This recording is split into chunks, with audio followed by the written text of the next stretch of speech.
et que cette ville est devenue une ville stratégique pour l'Évangile de Jésus-Christ. Parce qu'il y avait là la Via Ignatia. C'était une route commerciale qui reliait un bon nombre de villes importantes dans l'Empire romain. Et pendant 3 semaines, Paul, Silas, Timothée, avaient prêché l'Évangile et plusieurs personnes, comme vous le savez, sont venues à Jésus-Christ. En fait, si vous avez suivi avec moi il y a quelques mois de ça, parce qu'on a déjà abordé cette épître, on a vu que Acte 17 nous dit que littéralement, lorsque Paul et Silas et Timothée sont allés à Thessalonique, qu'ils ont bouleversé tout le monde. Ils ont bouleversé la ville.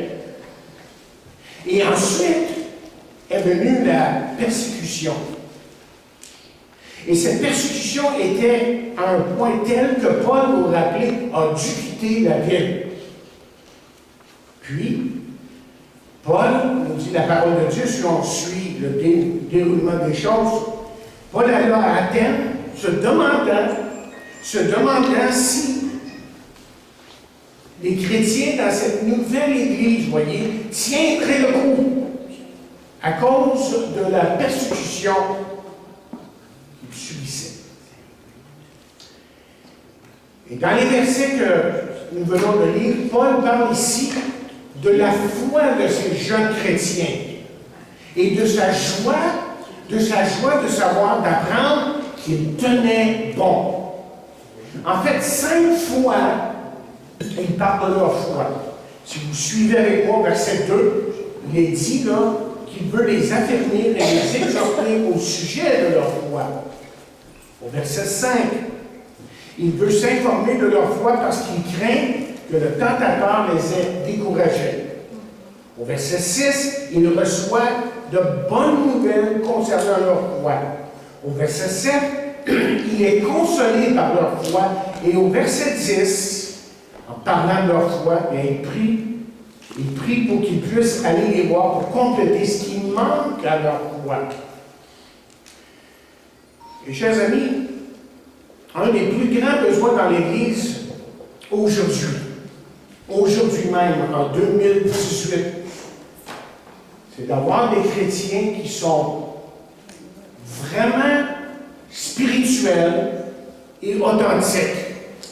Et c'est pourquoi que j'ai choisi d'intituler ce message « Spirituel et authentique ». Si vous tournez avec moi dans 1 Corinthiens, 1 Corinthiens, 3e chapitre, vous allez savoir de quoi je parle. 1 Corinthiens, 3e chapitre, verset 1, nous lisons « Pour moi, frère, ce n'est pas comme à des hommes spirituels que j'ai pu vous parler, mais comme à des hommes charnels, comme à des enfants en Christ. » Permettez-moi de vous partager quelques instants ce qu'un chrétien spirituel n'est pas. La première chose qu'il n'est pas, c'est qu'il n'est pas rempli d'orgueil parce qu'il a beaucoup de connaissances, à savoir la connaissance biblique. Ça, c'est pas un chrétien spirituel. Deuxièmement, il ne partage pas la vérité sans la grâce. Vous savez, parfois, on peut avoir tellement raison. Mais s'il n'y a pas d'amour dans nos paroles, s'il n'y a pas la grâce de Dieu qui nous conduit en parlant avec les gens, cette parole-là sera mitigée, cette parole-là, l'effet sera mitigé et sans signification. Troisièmement, il ne partage pas la grâce sans la vérité. C'est vrai, la grâce, on doit le définir le mot, c'est tout simplement un don gratuit de Dieu. Et le pardon qu'on reçoit par Jésus-Christ est un exemple de ça. Seulement, la grâce n'est pas sans conséquence. La grâce n'est pas sans conséquence. C'est-à-dire que quand on reçoit la grâce de Dieu, la grâce de Dieu nous change, nous transforme. Quatrièmement, elle n'est pas sans compassion envers le monde. Tellement facile pour nous, ici, derrière une chair comme celle-ci, d'étaler les péchés du monde. Seulement si vous voyez comment que Jésus a procédé dans son ministère, c'est que Jésus-Christ a littéralement pleuré pour les gens qui étaient perdus et sans Dieu. Et je me demande des fois si dans l'Église de Jésus-Christ, on a la même compassion que Jésus-Christ avait. Il n'est pas sans compassion envers le monde. Et dernièrement, il ne dispose d'un filet spirituel. Il y en a, vous savez, qui aiment étaler leur spirituel. Et le danger, justement de ce passé spirituel, c'est de vouloir informer les autres qu'on est spirituel. Et si vous pensez vraiment spirituel, c'est probablement parce que vous ne l'êtes pas. Okay? Être un chrétien spirituel, allons-y, okay? Être un chrétien spirituel veut dire d'abord que l'on connaît Jésus-Christ comme Sauveur et Seigneur de sa vie. Et le mot connaître, évidemment, dans la parole de Dieu, dans la Bible, veut dire avoir une communion intime avec son Sauveur et Seigneur. Et c'est beaucoup plus, voyez, que juste d'être sauvé. Mais c'est aussi de connaître sa parole et de marcher constamment selon la parole de Dieu. Selon la parole de Dieu. Ça, c'est marcher. C'est de connaître Dieu. C'est de marcher avec Dieu. C'est de trouver dans sa parole la force de marcher dans la grâce de Dieu et d'être capable de subir et de passer à travers les épreuves de la vie que nous subissons tous, sans succomber aux tentateurs. Enfin, être un chrétien spirituel, c'est d'être façonné à l'image de Jésus-Christ. Et ce que nous avons dans les versets qu'on a lus il y a quelques secondes, quelques minutes, c'est que nous avons dans ces versets une description là, de la foi vivante des chrétiens à Thessalonique. Une foi qui peut aujourd'hui encore une fois nous servir de modèle. Et avant de vous donner ce modèle, voyons pourquoi Paul était soucieux pour ses jeunes frères. Parce que vous remarquerez qu'au verset 1, là, qu'il est dit que Paul était impatient. Mais dans le grec, le mot est très fort. Ce que Paul était en train de dire, c'est qu'il était terriblement soucieux au point de ne pas dormir. Alors, voyez, ce que nous découvrons dans ce chapitre, c'est le cœur de cet homme. Le cœur d'un vrai pasteur.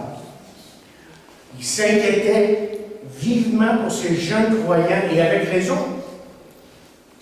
Parce que si vous avez suivi avec moi, si vous connaissez un peu l'histoire derrière l'Église de Corinthe, l'Église de Thessalonique, vous savez que les Juifs et les Grecs persécutaient ces jeunes chrétiens. Par exemple, lors d'une réunion chez Jason, alors que les chrétiens étaient réunis pour prier, la foule est venue littéralement pour attaquer la maison. À ce moment-là, Paul n'y était pas. Il semble que le message était clair. Paul devait partir de Thessalonique pour un certain temps. Et on aurait pensé que les choses, vous savez, se seraient tranquillisées. Mais pas du tout. La persécution a augmenté de jour en jour. Et la seule chose qu'on n'avait pas fait aux chrétiens jusqu'ici, c'était de les martyriser. À part des tiens déjà. Mais ça s'en venait. Ça allait venir. Après son départ, et depuis Athènes, Paul décide de faire quelque chose de très stratégique. Il envoie le jeune Timothée pour s'informer de leur situation. Regardez le verset 5. Il dit ainsi, dans mon impatience, encore une fois, j'envoyais m'informer de votre foi dans la crainte que le tentateur nous eût tenté et que nous n'eussions travaillé en vain. Mais Timothée, alors qui a-t-il envoyé? C'est Timothée, c'est évident. Timothée, en allant là, avait reçu un bon témoignage. En fait, ce qu'on a vu de Timothée, quand j'ai parlé des trois mousquetaires, plusieurs semaines de ça, je vais voir le message dans YouTube. Quand je vous ai parlé des trois mousquetaires, ce qu'on a découvert de Timothée, que c'était un homme qui était fidèle. Et c'est le seul dans le Nouveau Testament qui est appelé un homme de Dieu. Très intéressant parce que c'est un jeune homme. Alors, on peut être un homme de Dieu à n'importe quel âge. Et donc, pour Paul, c'était l'homme idéal pour la situation. Et remarquez ce que Timothée est allé faire. Suivez avec moi, là. On suit notre texte ce matin. Nous lisons verset 2. Nous envoyons Timothée, notre frère, ministre de Dieu dans l'évangile de Christ, pour vous affirmer, vous exhorter au sujet de votre foi. Alors, le texte est clair. Pourquoi est-ce que Paul a envoyé Timothée à Thessalonique? Bien, il les a envoyés pour les affermir et pour les exhorter. Écoutez, Timothée n'est pas allé vers ces chrétiens pour être comme une sorte d'inspecteur. Okay? Vous savez où ce que l'Église n'a pas besoin? C'est des inspecteurs. On parle de gens ici qui sont toujours prêts à critiquer, qui regardent pour voir si tout est fait à la lettre. Et normalement, ces gens-là, on les appelle des légalistes. Vous savez pourquoi? Parce qu'ils ont leur liste. Simplement, ils ont leur liste. Mais ici, dans le texte, on comprend bien la pensée de Paul. La pensée de la parole de Dieu ici, c'est que le mot affirmer veut dire établir, supporter et renforcer. C'est ça que Timothée est allé faire. Et le mot exhorter, il veut dire littéralement encourager, réconforter et solidifier. C'est ce que Timothée a fait lorsqu'il s'est présenté devant ses chrétiens. Et ce que l'Église aujourd'hui, ce que l'Église a besoin, ce sont des Timothées. Ce sont des hommes et des femmes qui ont comme priorité, qui ont vraiment comme priorité de renforcer, d'encourager et de réconforter les uns les autres. Mais avouons-le, c'est tellement facile de faire le contraire. Et de pointer le doigt à tout le monde et de voir toutes leurs erreurs. Et on est coupable de ça, chacun de nous. Il n'y a pas un qui n'est pas coupable de ça. On a tous fait ça à un moment donné, de juste voir le négatif, plutôt que de voir ce que Dieu est vraiment en train de faire avec ses enfants. La question qu'on se pose ce matin, est la suivante. Qu'est-ce qu'un chrétien spirituel et authentique? Je pense que c'est la question de Paul ici. Okay? Bien, premièrement, je vous dirais ceci. Premièrement, un chrétien spirituel et authentique résiste aux épreuves et demeure inébranlable. Verset 3, encore une fois, dans notre texte, dit « Afin que personne ne fût ébranlé au milieu des tribulations présentes, car vous savez vous-même que nous sommes destinés à cela. » Le mot « ébranlé », c'est important. Le mot « ébranlé » en grec apporte avec l'idée d'un chien qui fait aller sa queue parce qu'il est heureux et qui s'attend à recevoir quelque chose. Mais caché dans le sens du mot grec, là, que le mot veut dire aussi tromper ou stratégie trompeuse. Vous voyez, la persécution, ça vient ça de différentes façons. Et Paul le dit, qu'on est destiné à ça. Que celui qui vit vraiment pour Dieu soit tôt ou tard persécuté. Regardez chapitre 2, on l'a déjà fait. Verset 3 à 6, regardez ce qu'il dit. Il dit car notre prédication ne repose ni sur l'erreur, ni sur des motifs impurs, ni sur la fraude. Au verset 4, il dit, mais selon que Dieu nous a jugés dignes de nous confier l'Évangile, ainsi nous parlons, non comme pour plaire à des hommes, mais pour plaire à Dieu qui sont des cœurs. Jamais en effet nous n'avons usé de paroles flatteuses, comme vous le savez, jamais nous n'avons eu la cupidité pour mobile. Dieu en est témoin. Nous n'avons pas, dit-il, nous n'avons pas cherché la gloire qui vient des hommes, ni de vous, ni des autres. Nous aurions pu produire avec autorité comme apôtre de Christ. Qu'est-ce qu'il est en train de faire ici? Et il est en train de confronter les critiques. C'est ça qu'il est en train de faire. Il est en train de se défendre ici. C'est ce qu'on a découvert dans le chapitre 2 de 1er Thessaloniciens. Paul est littéralement en train de se défendre. Et on disait que Paul était un opportuniste, que Paul était un flatteur qui appelait les gens pour profiter d'eux, un menteur. On disait que même qu'il était immoral et qu'il profitait vraiment des gens. C'est ça. Mais voyez, si vous comprenez ce qui arrive ici, okay? Que vous connaissez le moindrement l'apôtre Paul, ce grand homme de Dieu, qui a été puissamment utilisé par Dieu, c'est que vous découvrez qu'il y avait une attaque, pas une attaque, mais une stratégie derrière les attaques. Une stratégie, je répète, derrière les attaques contre Paul. Parce que si on pouvait détruire la réputation de cet homme, on détruisait l'Évangile. Alors on pensait que cette nouvelle religion disparaîtrait. Il y avait toutes sortes de persécutions. Comme je vous l'ai dit, c'est venu sous toute forme. Il y avait des attaques verbales contre un chrétien. Et Jésus-Christ, évidemment, disait du n'importe quoi. Il y avait même de l'abus physique. Regardez-moi dans Acte 6, Acte 17, Acte 17, qui est le chapitre sur Thessaloniciens en partie. Et là, au verset 5 et 6, vous voyez ce qu'on lit. Là, l'Évangile a été prêché. Pendant 3 sabbats, rappelez, pendant 3 semaines, Paul, Silas, Timothée, prêchaient l'Évangile, plusieurs sont venus à Christ.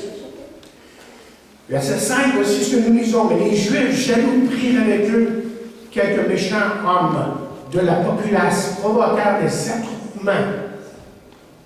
Ils répandirent l'agitation dans la ville, se portèrent à la maison de Jason. Ils cherchèrent Paul et Silas pour les emmener vers le peuple. Ne les ayant pas trouvés, suivez bien ici, ils traînèrent. On va dire en québécois, ils l'ont pris par ils ont dit comme ça. C'est ça l'expression? Ils l'ont traîné littéralement. Ils traînaient Jason et quelques frères devant le magistrat de la ville en criant. Ces gens qui ont bouleversé le monde sont aussi venus ici et Jason les a reçus. On commençait maintenant, une sorte d'abus, pas juste verbal, mais physique. Et enfin, on amenait les chrétiens devant les autorités, comme on a vu, les accusant de tout et de rien. On disait n'importe quoi. On l'a fait avec Jésus. Et Paul dit, à propos de cette tribulation, et en répétant le verset 3, je vais vous lire maintenant dans la Bible du Sommeur, on dit comme suit, que personne ne vienne à vaciller dans les détresses par lesquelles vous passez. Vous savez vous-même qu'elles font partie de notre lot. Il veut que les chrétiens comprennent bien que ça fait partie de leur lot. La question qui se pose à ce stade-ci, évidemment, est la suivante. Comment est-il possible de tenir ferme? C'est un terme biblique dans l'Éphésiens. De tenir ferme et de ne pas se décourager lorsque, justement, on est éprouvé, persécuté, rejeté, abandonné. Vous avez peut-être tous connu ça, à un moment donné. Mais regardez Matthieu 5. Matthieu 5, juste pour vous faire comprendre comment la Bible se relie d'un chapitre à l'autre, d'un texte à l'autre, et qu'il y a une constance dans la parole de Dieu qui fait en sorte que lorsqu'on lit la parole de Dieu, on étudie la parole de Dieu, Dieu nous fait comprendre sa pensée. Et Jésus l'avait déjà dit. Écoutez bien ce qu'il dit dans le chapitre 5 de Matthieu. Il dit, heureux serez-vous lorsqu'on vous outragera, qu'on vous persécutera et qu'on dira faussement de vous toutes sortes de mal à cause de moi. Réjouissez-vous. Peut-être, on va aller au verset 10, j'aurais dû lire 10 plutôt. Il dit, heureux ceux qui sont persécutés pour la justice, car le royaume des cieux est à eux. C'est 10 et 11 que je vais lire. Mais l'idée ici, là, comme Paul a dit, il faut s'attendre à ce qu'on soit persécuté, rejeté, si on vit pour Dieu. C'est important. Pas parce que vous êtes un fanatique, un idiot, vous dites n'importe quoi, pour impressionner les gens, vous êtes à Jésus. Non, vous dites la vérité, et vous le dites comme on a dit tantôt, plein de grâce et plein d'amour. Et là, il y a des chances quand même que certains vous rejetteront. Alors, comment est-ce qu'on doit réagir?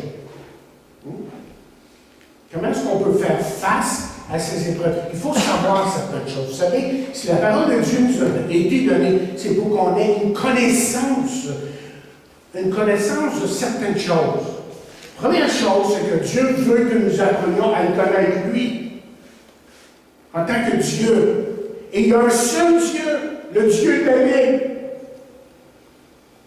Et quand vous étudiez tous les attributs de Dieu, parce que la Bible est pleine d'attributs de Dieu, hein, sa sainteté, sa puissance et tout le reste, là, vous commencez à apprécier un Dieu qui est grand et majestueux. Mais vous apprenez aussi à comment vivre pour Dieu. Vous apprenez Dieu, vous apprenez à le connaître.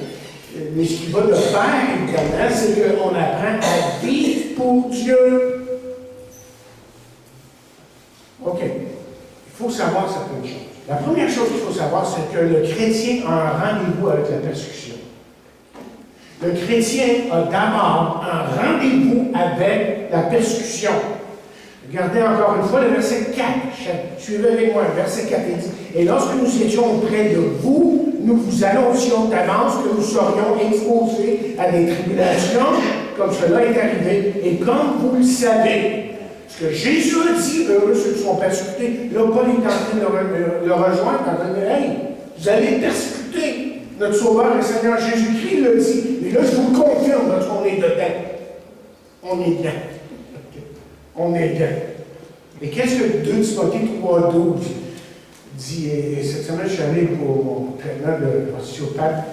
Je disais à ma femme, quand j'ai fini le traitement, je parlais à la jeune dame qui m'a traité. C'est avec ce verset-là que j'ai fini. Je ne sais pas si je l'ai beaucoup impressionné. Le verset dit quoi dans 2 Timothée 3,12? Quand j'ai fini de lui témoigner, j'ai dit, tu sais, tous ceux qui veulent vivre pieusement pour Jésus-Christ seront persécutés. On verra au prochain traitement que ça lui apporte. Mais c'est ça, la parole de Dieu parle. Donc, l'enseignement de Paul à l'égard de la persécution était clair et sans ambiguïté. Autrement dit, là, que quand Paul parlait, Paul était inspiré de Dieu. Quand Dieu le dirigeait à parler, il disait tout ce que Dieu lui avait dit de dire. Il m'a dit, quand il va dire à la fin des actes, il va dire, je vous ai donné tout le conseil de Dieu. Je vous ai donné tout le conseil de Dieu. Je n'ai pas essayé d'arrondir les coins, d'éviter certaines choses. Je vous ai dit exactement ce que Dieu m'a dit de vous donner. Alors pourquoi est-ce qu'un chrétien est persécuté? Ça, c'est la question, évidemment. On répond souvent à cette question-là. Laissez-moi vous le dire d'une autre façon. OK? La première chose pourquoi il est persécuté, c'est parce qu'un vrai enfant de Dieu, c'est qu'il n'est pas de ce monde. Il vit dans ce monde, mais il n'est plus de ce monde. C'est-à-dire qu'il ne pense plus, il ne pense pas, il n'agit pas comme le monde autour de lui. Et on parle ici, évidemment, de sa vie morale et spirituelle. Ça a changé, en quelque part. Sans ça, il n'est pas un enfant de Dieu. Et Paul écrit aux jeunes Timothée en l'exhortant de la façon suivante. Regardez avec moi dans 2 Timothée. Juste vous montrer un contraste qui a lieu ici dans 2 Timothée, 2e chapitre, et verset 22-23. Il dit, fuis. Il dit, fuis les passions de la jeunesse. Et recherche la justice, la foi, la charité, la paix, avec ceux qui invoquent le Seigneur d'un cœur pur. Verset 23, il dit, repousse les discussions folles et inutiles, sachant qu'elles vont naître des querelles. Comment dire, le point que j'essaie d'emmener, c'est que j'essaie d'apporter, c'est que le monde réagit à quelqu'un qui est différent. Et Timothée était appelé à être différent dans un monde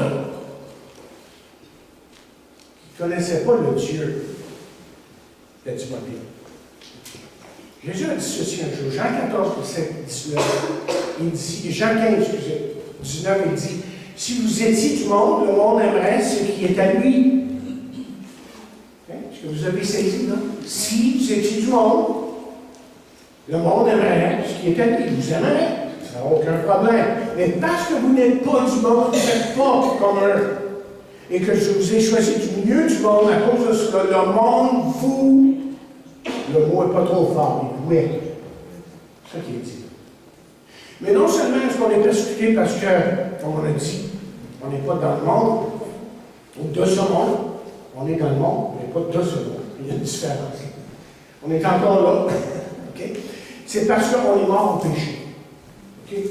Positionnellement, aujourd'hui, en tant qu'enfant de Dieu, je suis mort au péché. Et ça, il faut que je le vive. Et plus qu'un chrétien grandit dans les voies de Dieu, plus qu'il grandit, et je répète, plus qu'il grandit dans les voies de Dieu, plus il s'éloigne du péché. Ce qui fait que plus qu'il s'approche de Dieu, qu'il s'éloigne de Dieu, vous savez ce qu'il fait? Il expose parfois une vie qui est marquée par le péché. Le contraste est tellement grand à certains moments. Et de plus, il y a comme la part des gens qui ne connaissent pas Christ, qui ne vivent pas pour lui, qui n'ont pas cette conception de vouloir se donner de glorifier Dieu, mais il y a cette réaction innée de la part des gens contre celui qui cherche à plaire Dieu. Et ça, chers amis, ça arrive même dans l'Église.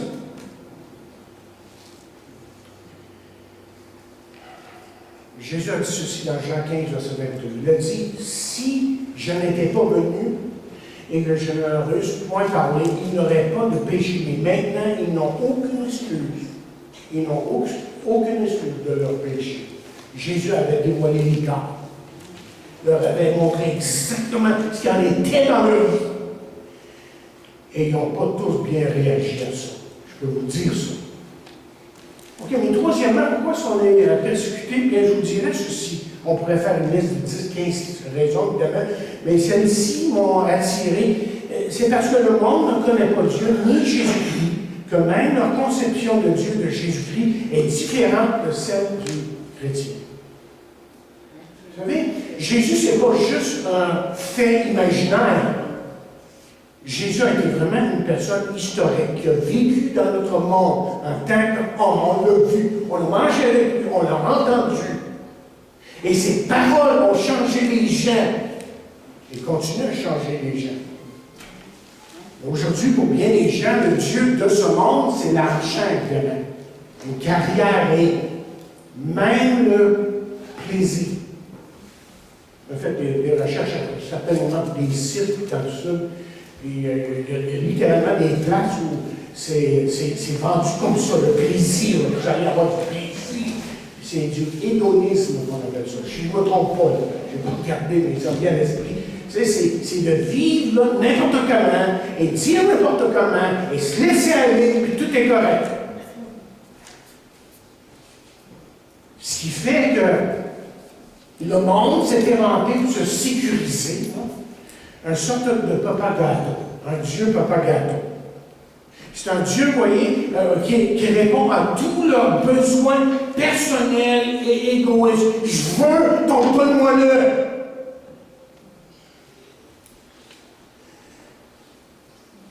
Ça rentre dans l'Église de Jésus-Christ aujourd'hui. Quand on parle de l'évangile de prospérité, c'est ça. Donne-moi, je veux. Et j'ai le droit de l'avoir. Mais ça, ce n'est pas l'évangile de Jésus-Christ. C'est un faux évangile. Le chrétien, lui, il sait que Dieu est un Dieu d'amour. Il le sait, ça. Que Dieu l'aime. Okay? Mais il sait autre chose aussi. Il est aussi un Dieu qui est juste et saint et qui un jour va juger ce monde. Regardez avec moi dans Romains. Romains, premier chapitre.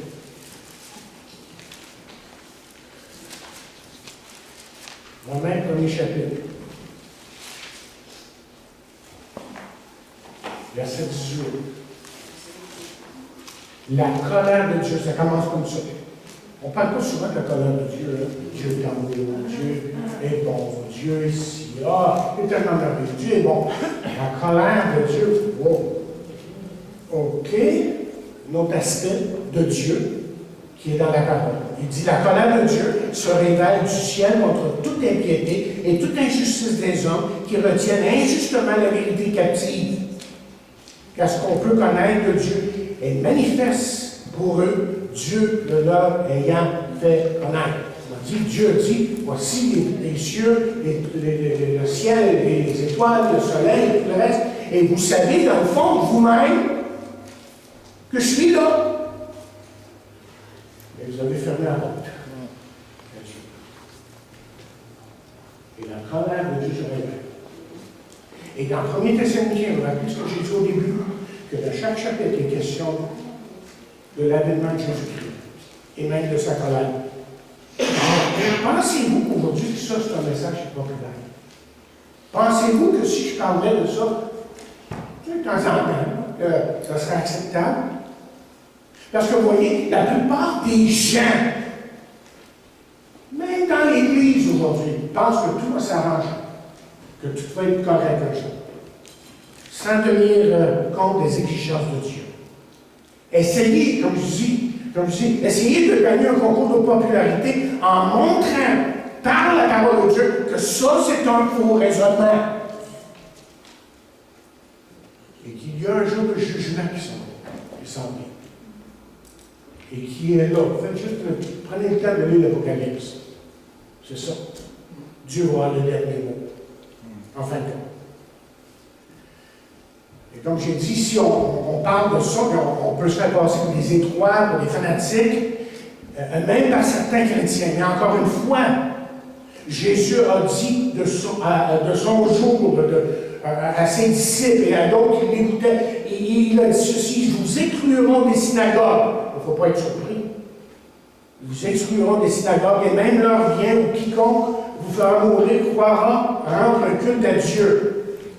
Ils agiront ici parce qu'ils n'ont pas connu ni le Père, ni moi. Ils n'ont connu ni moi, ni le Père.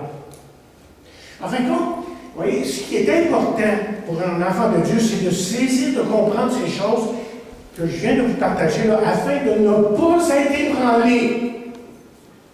Parce qu'aujourd'hui, ce que je découvre, ce que je vois de plus en plus dans l'Église, c'est l'ignorance. Très souvent. Les chrétiens sont ébranlés. N'importe quoi leur arrive, ils sont à terre. Il n'y a rien qui marche. Puis Dieu, ben, il est parlé, oui, mais regarde comment je suis pauvre. Ouais, mais quand on comprend que le monde aujourd'hui, notre monde, est dominé par le péché et par le prince de ce monde qui est Satan lui-même, ça va très loin pour nous faire comprendre pourquoi les gens nous rejettent. Regardez ce que Paul cette fois-ci, mais Jean, nous dit dans 1 Jean 5, 19. Vous devez souligner ce verset-là dans votre Bible. 1 Jean 5, verset 19. C'est bien ce que la parole de Dieu nous dit. Et soit que la Bible dit vrai ou elle ne dit pas vrai. Moi, j'ai choisi de croire que la Bible dit vrai. Vous savez pourquoi? Parce que Jésus a dit ta parole est la vérité. On n'a jamais trouvé erreur en Jésus. On n'a jamais pu lui faire dire un mensonge, quelque chose qui n'était pas vrai. Et donc, la parole de Dieu nous dit dans 1 Jean, 5e chapitre, verset 19, nous savons que nous sommes de Dieu et que le monde entier est sous la puissance du malin. Et le plus vite que vous allez comprendre ça, le plus vite que ça, vous allez comprendre comment marcher avec Dieu. Ce qui fait que lorsqu'une personne comprend ce qui se passe autour de lui, que le prince de l'air est en train d'agir pour tuer littéralement les chrétiens s'il pouvait, plutôt que d'en vouloir à ceux qui vous persécutent, et plutôt que de se réunir et dire, ah, moi, Je suis appuyé, on ne dit pas comme ça, évidemment. C'est à peu près ce qu'on est en train de dire. Donc, on aura la bonne attitude. On aura la bonne attitude et notre but deviendra d'aller chercher ceux qui ne connaissent pas Christ et de partager la joie et la paix, le pardon, la grâce et tout ce qu'on a reçu de Dieu. On va pouvoir le dire parce qu'on sait qu'ils sont perdus. OK. La deuxième chose pour passer à travers les épreuves, et je ne pourrais pas tout vous donner ce matin. Moi, j'ai trouvé le matériel. Mais quand même, on reviendra la semaine prochaine, c'est tout. On va arrêter en OK. Le chrétien. Deuxième chose, c'est qu'il doit savoir que la tentation de se laisser abattre par la tentation, par la persécution, vient du tentateur. Satan, on en a parlé un peu. Et vous pouvez être sûr que ce que vous subissez, que Satan est derrière tout ça. Parce que la stratégie de Satan a toujours été la même. Pensez au jardin d'Éden, les événements qui sont arrivés là avec Ève, Adam et Ève. Sa stratégie, là, c'est toujours vous décourager. C'est de vous enlever les capacités pour être un vrai témoignage au Jésus-Christ. S'il peut vous enlever ça, il va faire sa job. Il va dire, bon débat. OK? Mais rappelez-vous que Jésus a dit que Satan est un destructeur. Et Satan sait qu'il peut détruire votre confiance par la persécution. Que s'il peut faire ça, que vous allez vous taire. Vous ne direz plus rien. Mais au milieu de toute cette persécution-là, en prison, dans le donjon, vous savez ce que Paul a dit? J'appuie tout par celui qui me fortifie. C'est ça qu'il dit. Il dit, j'appuie tout par celui qui est en prison, il est enfermé, c'est noir, c'est tout humide, il y a des bébés partout, puis il y a soif, il y a faim, puis il y en a qui sont pas pendre, mais peut-être manger par des lions, d'autres choses comme ça. Il dit, j'appuie tout par celui qui me fortifie. C'est soit ce qui est en malade ou c'est à vrai. C'est soit ce qui est en malade ou c'est à vrai.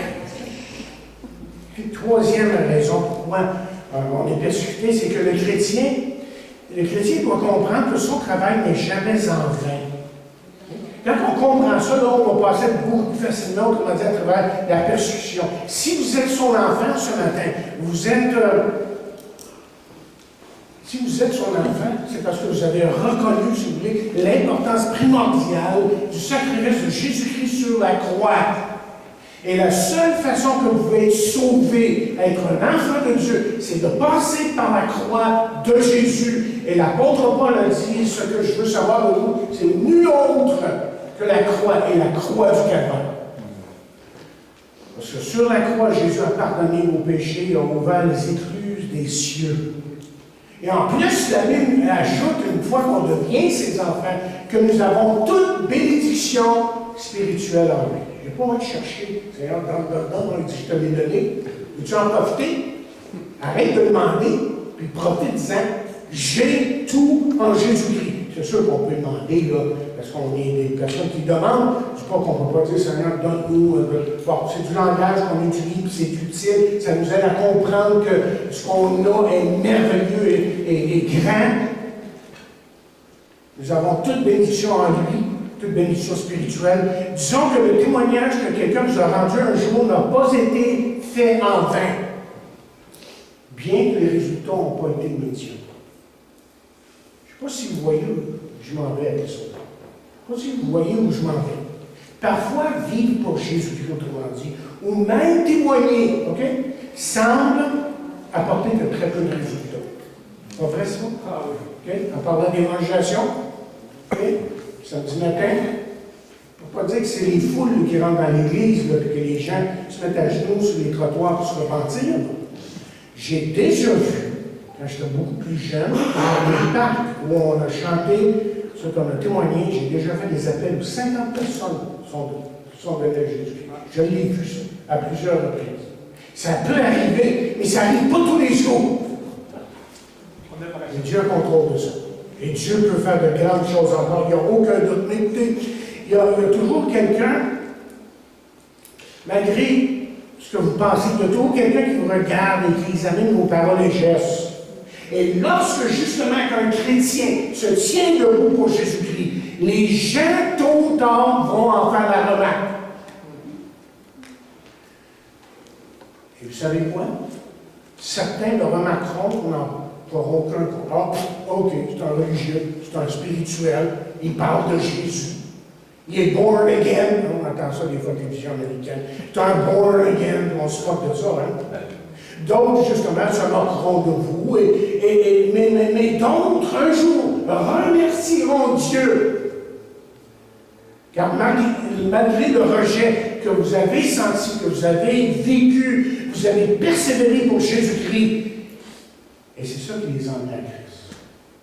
Par vous, Dieu agit.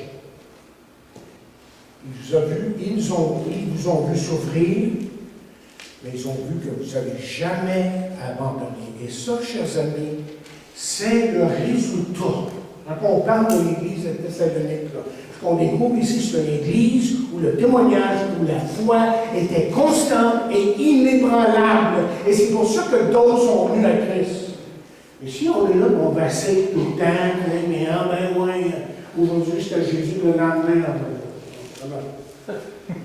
si vous pensez que les gens vont dire, on dit que c'est de religion, comment je crois ton affaire? Et quand c'est constant, quand c'est régulier, les gens disent, wow, ils ont quelque chose qui vaut la peine. Et la parole de Dieu nous dit dans Ecclésiaste 11:1, jette ton pain sur la face des autres avec le terme. Tu le retrouveras. OK, deuxième point, puis je vais finir dans quelques minutes. C'est quoi un chrétien spirituel et authentique? Il y a un chrétien spirituel et authentique, chers amis, donne un excellent témoignage. Au verset 6 de notre texte, OK? Au verset 6 de notre texte, nous lisons, mais Timothée, récemment arrivé ici de chez vous, nous a donné de bonnes nouvelles de votre foi, votre charité, nous a dit que vous avez toujours de nous un bon souvenir, désirant nous voir. Comme nous aussi nous l'avons. Alors lorsque Timothée est revenu, il y avait que de bonnes nouvelles. Paul était inquiet. Suivez avec moi, là, Paul était inquiet. Okay? Ils ont tenu le coup, là, parce que vous vous rappelez l'Église de Thessalonique, pas l'Église, mais la ville de Thessalonique. J'en ai pas trop parlé aujourd'hui. Mais dans le passé, si vous écoutez le message que je vous ai donné, je vous ai décrit la ville un peu. C'est une ville commerciale, c'était une ville tout à fait immorale. Et on dessinait littéralement des photos pornographiques sur les murs des maisons. C'était immoral à ce point-là. Et là, les gens faisaient face à ça. Et en plus, il y avait toutes sortes, parce qu'il y avait une voie, comme une autoroute qui passait à travers la ville, il y avait toutes sortes de philosophies, de religions qui passaient. Là, les gens étaient mêlés, mais pas à peu près. Paul, il s'en va. Il dit, vont-tu te tenir bon? Wow! Avec tout ce millimélo, c'est ça? Avec tout ce millimélo-là, mais ils vont te tenir bon. Bien, Timothée a pu rapporter justement qu'il tenait bon. Hein? Et en aucun temps,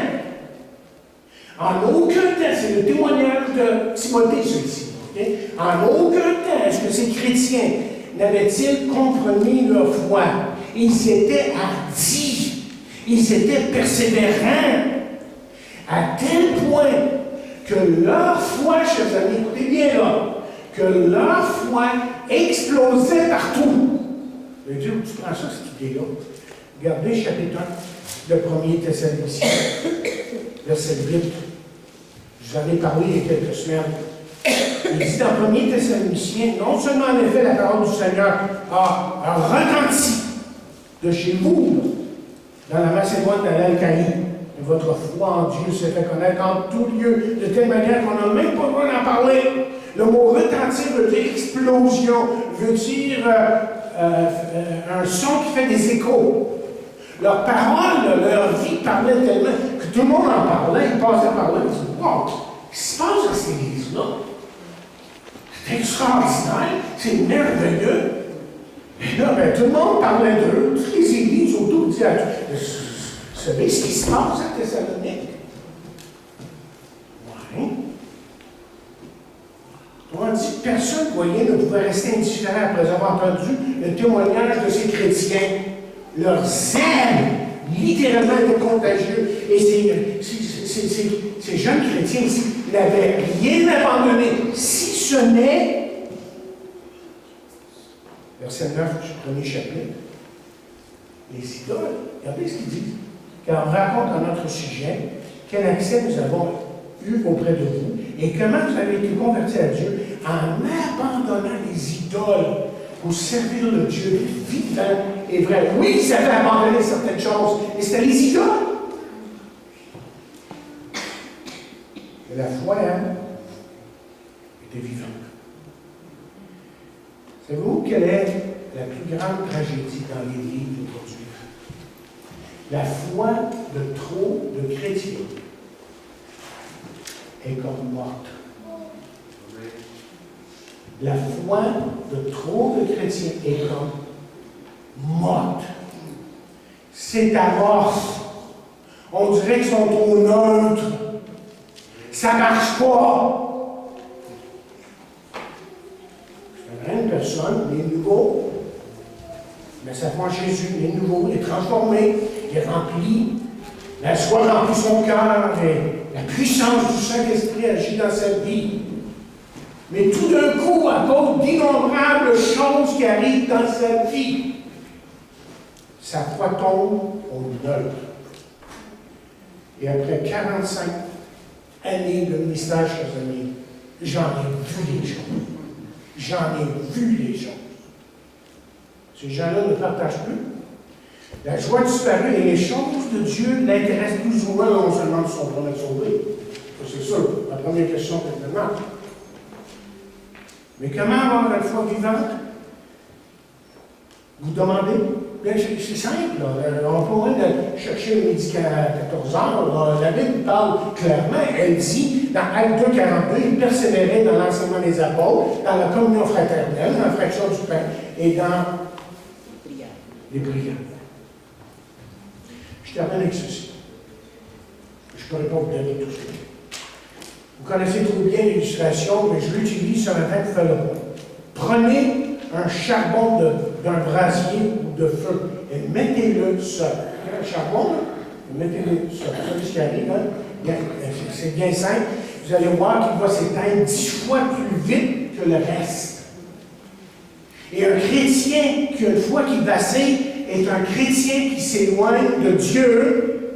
Mais je vais être encore plus précis que ça. Un chrétien qui, normalement, a abandonné son assemblée. Qui a abandonné son assemblée.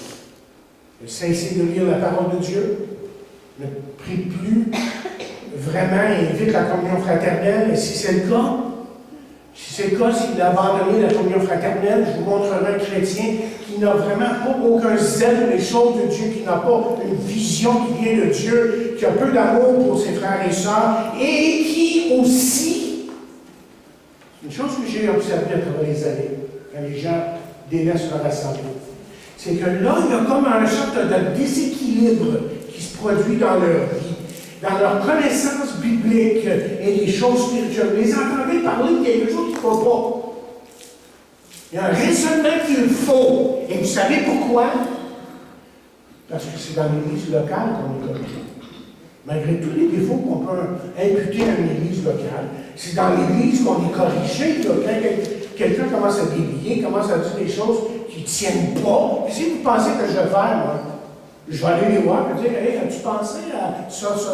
Parce que tu sais, c'est des bidons, on ne le fait pas juste moi, mais on le fait, j'espère, avec amour, avec grâce. Et Timothée a aussi rapporté à Paul que l'amour de ces chrétiens pour Christ, pour les frères et les inconvertis pour les gens à l'extérieur, tenait ferme. Et ces jeunes chrétiens, voyez, à Thessalonique, c'est notre modèle là, ce matin et la semaine prochaine aussi.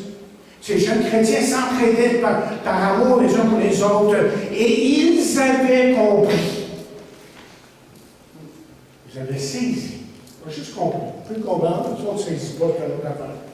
Les paroles de Jésus qui dit ceci dans Jean 13, 34, il dit, je vous donne un nouveau commandement. Aimez-vous les uns les autres, comme je vous l'ai aimé. Vous aussi aimez-vous les uns les autres. À tous connaîtront que vous êtes mes disciples si vous avez de l'amour les uns pour les autres. En fait, si l'on parle de témoignage, c'est que ces jeunes chrétiens ici ont témoigné. Ces jeunes chrétiens ici, là, et là, ça va être le point de la semaine prochaine.